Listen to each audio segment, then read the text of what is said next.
The auditorium at Georgetown University's Kennedy Institute of Politics fell into stunned silence as Congresswoman Jasmine Crockett calmly adjusted her microphone. Seconds earlier, Ben Shapiro had launched into one of his trademark rapid-fire challenges, pointing his finger emphatically as he declared, "Your entire premise on voter suppression is factually incorrect and intellectually dishonest. Show me one person, just one, who truly cannot vote due to these so-called suppression laws."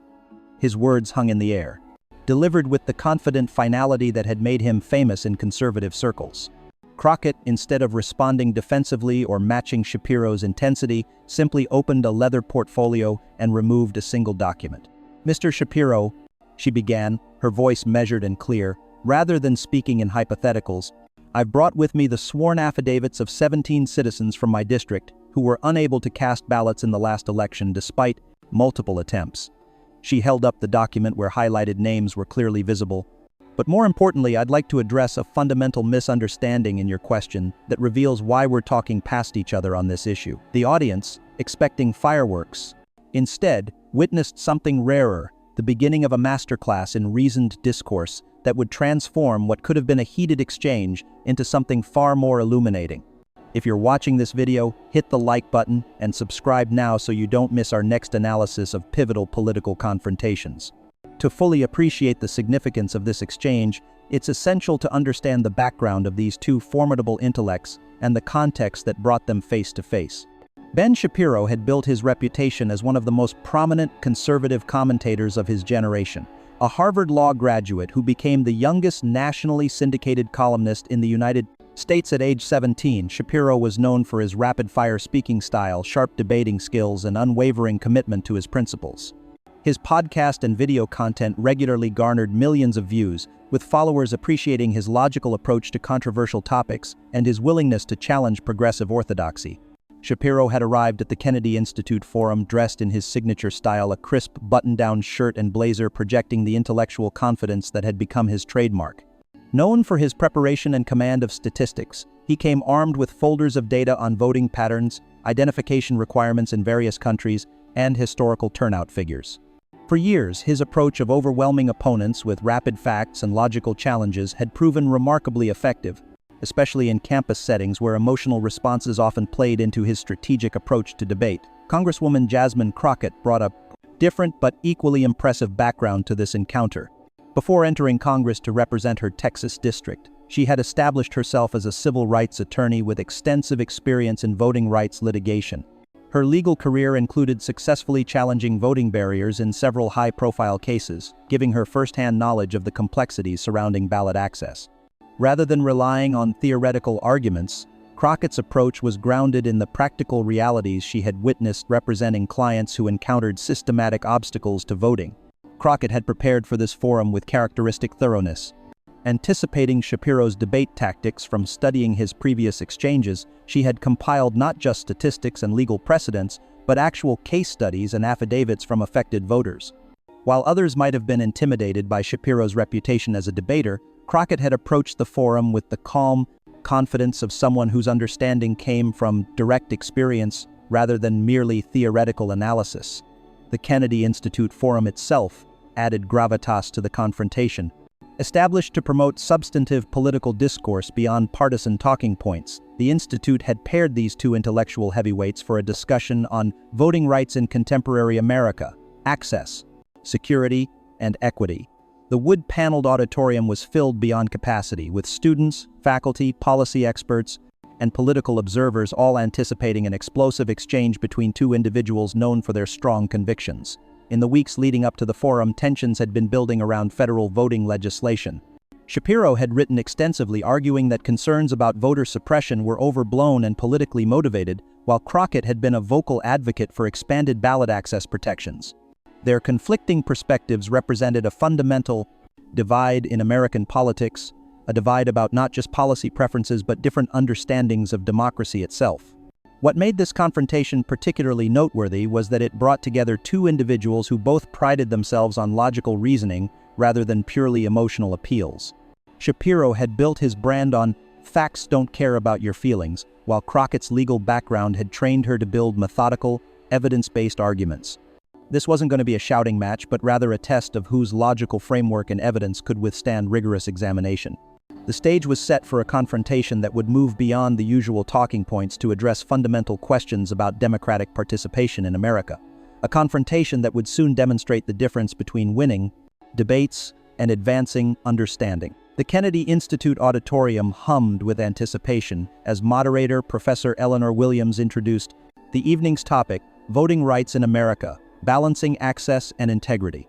Camera crews from several news outlets positioned themselves strategically, capturing the packed audience of students, faculty, and political observers who had come to witness the intellectual showdown. Ben Shapiro delivered his opening statement with characteristic precision and confidence.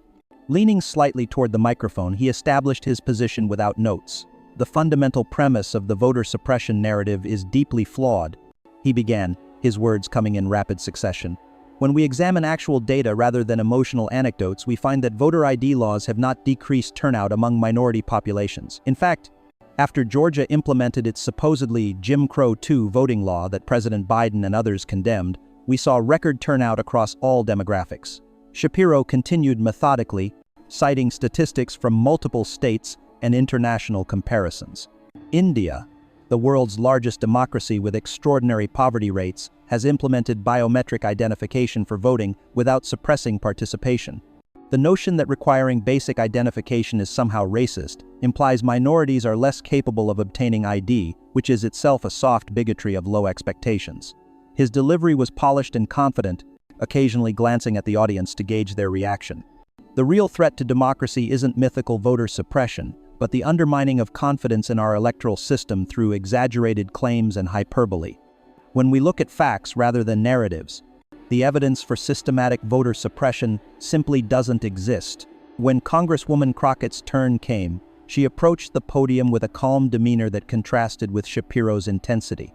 She placed several folders on the lectern, opened one, and began with a perspective shift. "I appreciate Mr. Shapiro's commitment to factual analysis," she started, her voice measured and clear, "and I agree completely that our discussion should be evidence-based. However, the nature of evidence extends beyond aggregate statistics to the actual experiences of citizens interacting with our electoral systems." Rather than matching Shapiro's rapid-fire approach, Crockett spoke deliberately, establishing context. "Before entering Congress, I represented voters in court who had been incorrectly purged from registration rolls, citizens whose poll sites were removed from their neighborhoods without adequate notice, and elderly Americans whose lifetime voting histories were disrupted by new requirements implemented just weeks before elections."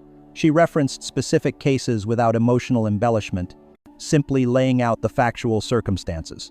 In Jefferson County last year, after the closure of 23 polling locations predominantly in minority neighborhoods, the average wait time for voters in those areas increased to 4.2 hours, compared to 27 minutes in predominantly white neighborhoods. These are not narratives or anecdotes, these are documented, court-recognized patterns that have concrete effects on ballot access. Shapiro shifted in his seat, making notes and preparing his response. When the moderator opened the discussion portion, he leaned forward immediately. "Congresswoman, with respect, you're conflating administrative problems with intentional suppression," he countered. "Long lines are unfortunate, but hardly evidence of a sinister plot. The question is whether qualified voters legally have the right to vote, which they unquestionably do. The real issue is the left's refusal to acknowledge the legitimate need for ballot security." Crockett responded without defensiveness. "I haven't actually made any claims about intentions or plots, Mr. Shapiro. I've simply presented documented disparities in access. Whether these barriers result from intentional discrimination or unconscious bias or simple administrative oversight, the effect on voters remains the same." Shapiro saw an opening. "But that's precisely the issue. Conflating effects with intentions allows you to cast routine electoral administration as sinister voter suppression. Your entire premise on voter suppression is factually incorrect and intellectually dishonest. Show me one person, just one, who truly cannot vote due to these so-called suppression laws." His challenge was delivered with the confident finality that had become his signature in debates, a direct challenge that typically forced opponents into defensive positions. This was the pivotal moment, the challenge that would be replayed in clips across social media. The audience tensed, anticipating a heated exchange. Instead, they witnessed something different. Crockett calmly opened her portfolio and removed a document. "Mr. Shapiro," she began, her voice still measured. "Rather than speaking in hypotheticals, I've brought with me the sworn affidavits of 17 citizens from my district who were unable to cast ballots in the last election despite multiple attempts." She held up the document where highlighted names were clearly visible. "But more importantly, I'd like to address a fundamental misunderstanding in your question that reveals why we're talking past each other on this issue. The framework of your challenge asking me to prove that someone truly cannot vote presupposes that only absolute impossibility constitutes a barrier worthy of concern." The audience leaned forward, sensing a shift in the conversation's dynamics. "In reality, voting rights exist on a spectrum of accessibility," Crockett continued. "When a working mother needs to wait 6 hours to vote because her precinct was closed and consolidated, she technically can vote if she can afford to take unpaid time off, find childcare, and have transportation to the new location miles away. When an elderly veteran is told his voter registration was purged and he needs to re-register with documentation he doesn't have readily available, he technically can vote if he can navigate a complex bureaucratic process, obtain replacement documents that may cost money, and complete this process before registration deadlines." Crockett maintained eye contact with Shapiro as she continued. "The question isn't whether voting is theoretically possible under ideal circumstances. It's whether our systems create significantly higher barriers for certain communities. The evidence from court cases, academic research, and first-hand accounts all indicates they do." She then made a move that surprised many in the audience. She partially conceded one of Shapiro's points. "I agree with you that statistics on overall turnout don't always show decreased participation following new voting restrictions. But this observation actually supports a different conclusion than the one you've reached." Shapiro's expression registered slight surprise at this approach. "When we see communities overcoming significant barriers through extraordinary effort, like the church vans in Georgia that transported voters to new, distant polling locations, or the volunteers who helped thousands navigate complex ID requirements, that doesn't prove barriers don't exist. It proves those communities felt their voting rights were threatened enough to mobilize unprecedented resources to overcome those barriers. The absence of suppressed turnout may actually indicate the presence of barriers that required extraordinary efforts to overcome." This reframing of the evidence shifted the conversation from simplistic claims about whether suppression existed to a more nuanced discussion about the nature of voting barriers and the differential resources required to overcome them. The confrontation had reached its pivotal point. Rather than engaging in the rapid back and forth that typically characterized Shapiro's debates, Crockett had methodically established an alternative framework for evaluating the evidence, one that acknowledged the complexity of voting access beyond binary claims of suppression or no suppression. The auditorium had fallen completely silent, the audience captivated by the unexpected turn in the exchange. Rather than the heated crosstalk they had anticipated, they were witnessing something more substantial, a fundamental reconsideration of how to frame the entire voting rights discussion. Ben Shapiro, known for his quick retorts, took a moment longer than usual to respond. When he did, his approach had subtly shifted. "Congresswoman, I appreciate your bringing specific examples rather than generalities," he began, his tone more measured than before. "However, I'd argue that the cases you've cited represent administrative failures rather than systematic suppression. Every large system has errors and inefficiencies." Crockett nodded slightly, acknowledging his point without conceding it. "That's a fair perspective to consider," she replied. "But I'd ask you to examine whether these administrative failures follow consistent patterns. When polling place closures disproportionately affect certain communities, when ID requirements disproportionately impact specific demographics, when purges of voting rolls disproportionately remove eligible voters from particular groups, at what point do consistent patterns suggest systemic issues rather than random administrative failures?"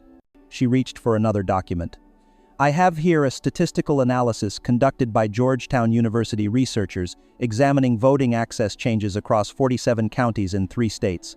Using multivariate regression controlling for population density, county budget resources, and other relevant factors, they found that administrative changes creating barriers to voting were 4.3 times more likely to occur in majority-minority communities than in predominantly white communities with similar characteristics. The found moderator, Professor Williams, interjected. "Mr. Shapiro, how would you respond to the evidence the Congresswoman has presented?" Shapiro, who prided himself on engaging with substantive arguments, adjusted his approach. I'd want to examine their methodology and variables more closely before accepting those findings at face value. But even assuming the pattern exists, correlation doesn't prove intent. These disparities could result from neutral factors like resource constraints in different jurisdictions. That's precisely where our perspectives can find common ground, Crockett responded, surprising both Shapiro and the audience with her willingness to bridge the conceptual divide. The debate about voting rights doesn't need to revolve around accusations of nefarious intent. We can acknowledge that systems can produce inequitable outcomes without individual bad actors, she continued, maintaining her composed, logical approach. If we agree that every eligible citizen should have reasonably equal access to the union ballot regardless of their work schedule, physical ability, transportation access, or economic resources, then we can evaluate policies based on their effects rather than debating the intentions behind them.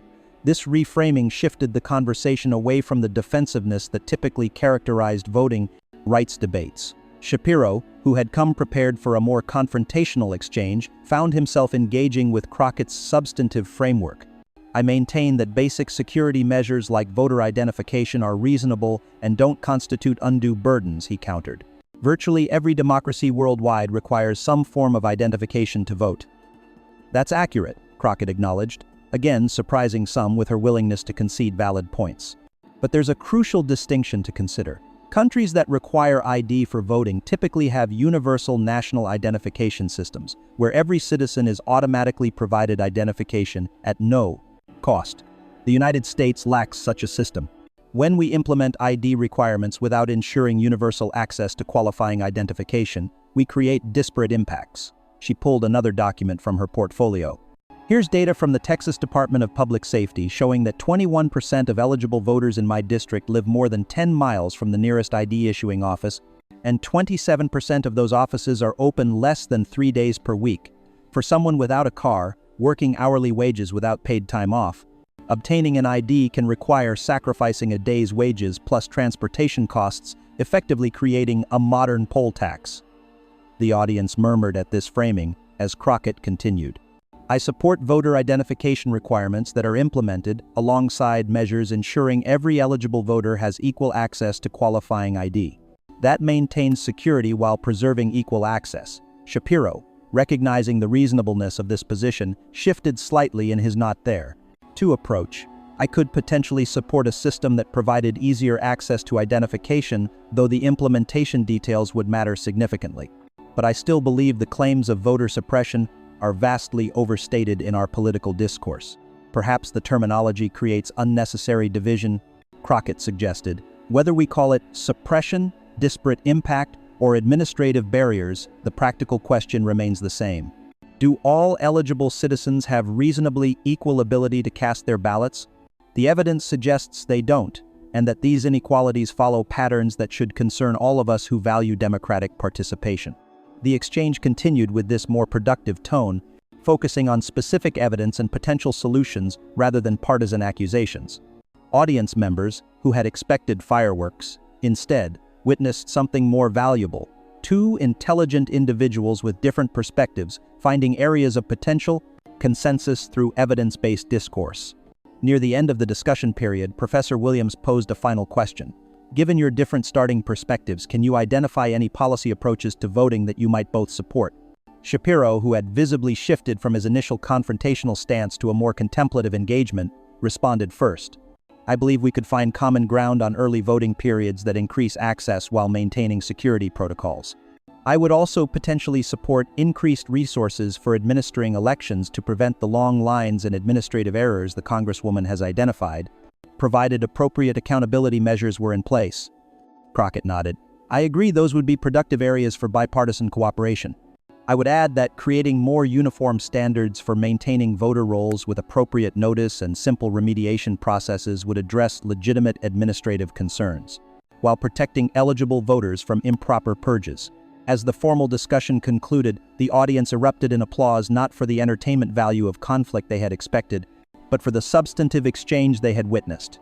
Students who had come expecting to see their preferred champion destroy the opposition instead saw a model of how democratic discourse could work when focused on evidence and shared values rather than partisan point scoring. In the press area, journalists were already drafting headlines that captured the unexpected nature of the exchange. Shapiro-Crockett debate finds surprising common ground on voting rights, and policy substance trumps partisan division in Kennedy Institute Forum.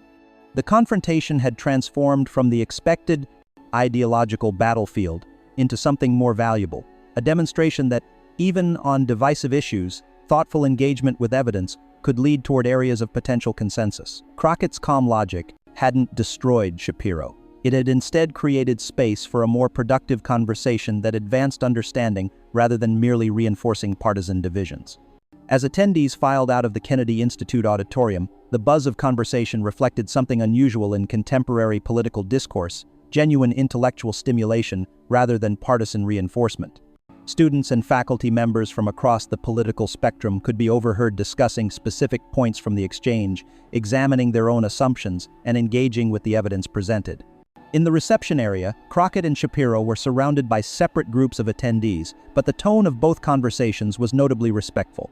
When a student asked Shapiro about his experience debating the Congresswoman, his response revealed professional respect. Representative Crockett came exceptionally well prepared with specific evidence rather than generalities, while I maintain my witted divine's position on many aspects of this issue. Her framing of administrative barriers versus absolute prevention provides a more nuanced way to evaluate voting systems than typical partisan talking points. Meanwhile, Crockett was asked if she had deliberately employed a strategy to counter Shapiro's debate style. "I didn't approach this as a debate to win," she explained. "My goal was to advance understanding on an issue that affects millions of Americans, Mr. Shapiro is clearly intelligent and values logical reasoning, so I focused on presenting evidence in a framework that could be evaluated on its merits rather than through partisan lenses." This mutual professional respect didn't mean either had abandoned their principles. In media interviews following the forum, both maintained their core positions while acknowledging the complexity the discussion had revealed. The impact of their exchange extended far beyond the immediate event. Clips of the confrontation, particularly the moment when Crockett reframed the entire discussion around barriers versus absolute prevention, circulated widely on social media. Unlike typical political viral content that reinforced partisan divides, these clips prompted substantive discussions across ideological boundaries. Educational institutions took note.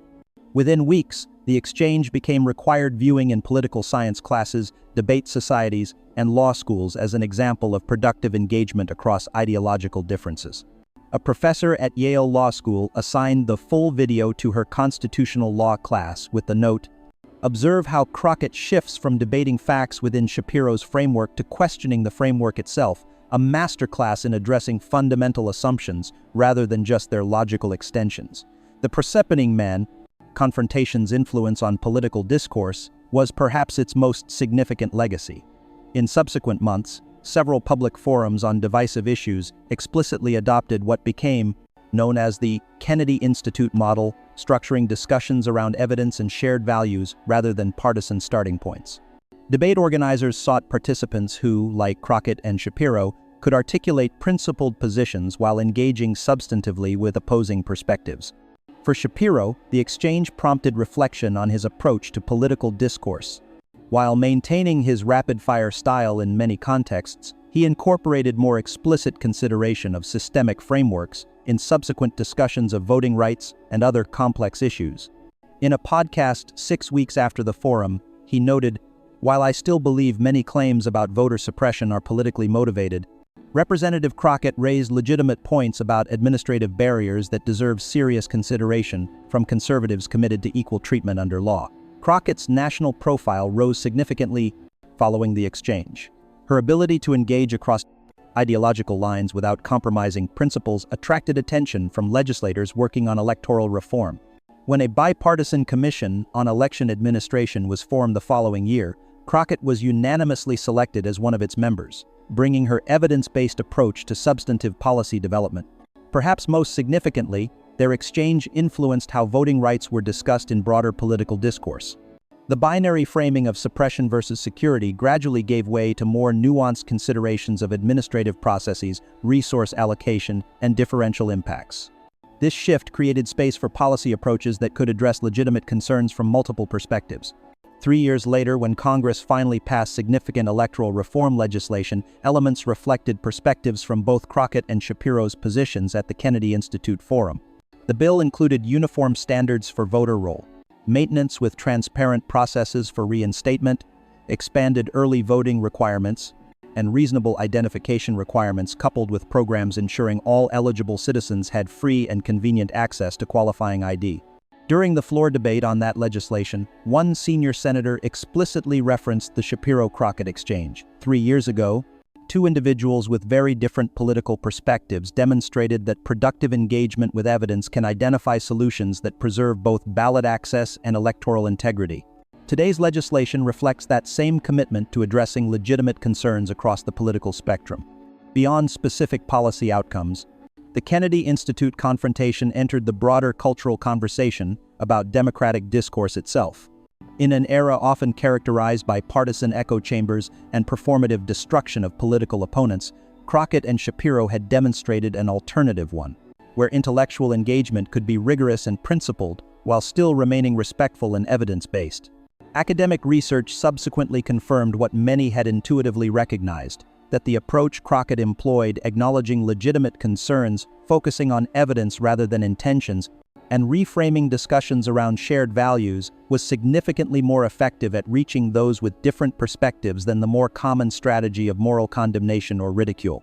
In her memoir, published 5 years after the Kennedy Institute Forum, Crockett reflected on the exchange.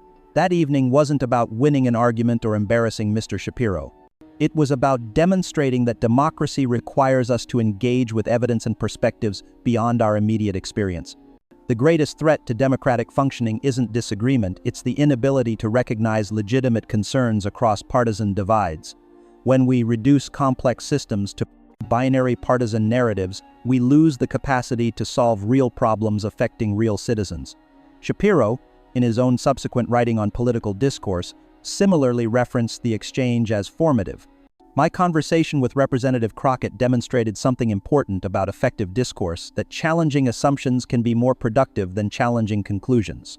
While our starting perspectives differed significantly, her willingness to engage with the substance rather than the politics of the issue created space for genuine consideration rather than defensive reaction. The Crockett-Shapiro exchange thus became more than a momentary political confrontation. It served as a reminder that in a healthy democracy, the goal of political discourse isn't to destroy opposing perspectives, but to engage with them seriously enough to either refine one's own position or identify legitimate areas of common concern.